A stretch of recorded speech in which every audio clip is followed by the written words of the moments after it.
ഇനി നമുക്ക് സ്ത്രീകളിൽ കാണപ്പെടുന്ന വന്ധ്യതയുടെ കാരണങ്ങൾ ഏതൊക്കെയെന്ന് നോക്കാം. പ്രധാനമായിട്ടും 5 കാരണങ്ങളാണുള്ളത്. ഒന്നാമത്തത് ഹോർമോൺ വ്യതിയാനങ്ങൾ.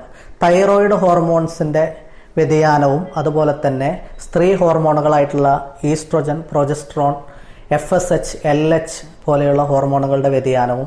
രണ്ടാമത്തെ കാരണം ഗർഭപാത്രത്തിനകത്ത് വലിയ മുഴകൾ രൂപപ്പെടുക, ഫൈബ്രോയിഡ് യൂട്രസ് എന്ന് പറയുന്ന കണ്ടീഷൻ.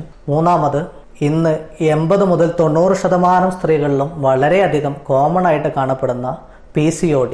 ഇതിൻ്റെ ഭാഗമായിട്ട് സ്ഥിരമായിട്ടുള്ള അല്ലെങ്കിൽ മാസത്തിൽ നമ്മുടെ അണ്ഡാശയങ്ങളിൽ നിന്ന് ഉൽപ്പാദിപ്പിക്കേണ്ട അണ്ടോൽപാദനം കൃത്യമായിട്ട് നടക്കാത്ത അവസ്ഥയാണ് PCODയുടെ ഭാഗമായിട്ട് അനുഭവപ്പെടാറ്. നാലാമത് അണ്ടവാഹിനി കുഴൽ, പുരുഷ ബീജം വഹിച്ചു കൊണ്ടുപോകുന്ന കുഴൽ അടഞ്ഞു പോവുക അല്ലെങ്കിൽ ആ കുഴലിന് ബ്ലോക്ക് അനുഭവപ്പെടുക എന്നുള്ളതാണ്.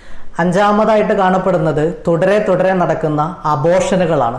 ഈ അബോർഷനുകളുടെ കാരണമായിട്ടും ഗർഭധാരണം നടക്കുകയും എന്നാൽ അവ പൂർണ്ണമായ വളർച്ചയിലോട്ട് എത്താതെ കുട്ടി നഷ്ടപ്പെടുന്ന ഒരവസ്ഥ അനുഭവപ്പെടാറുണ്ട്.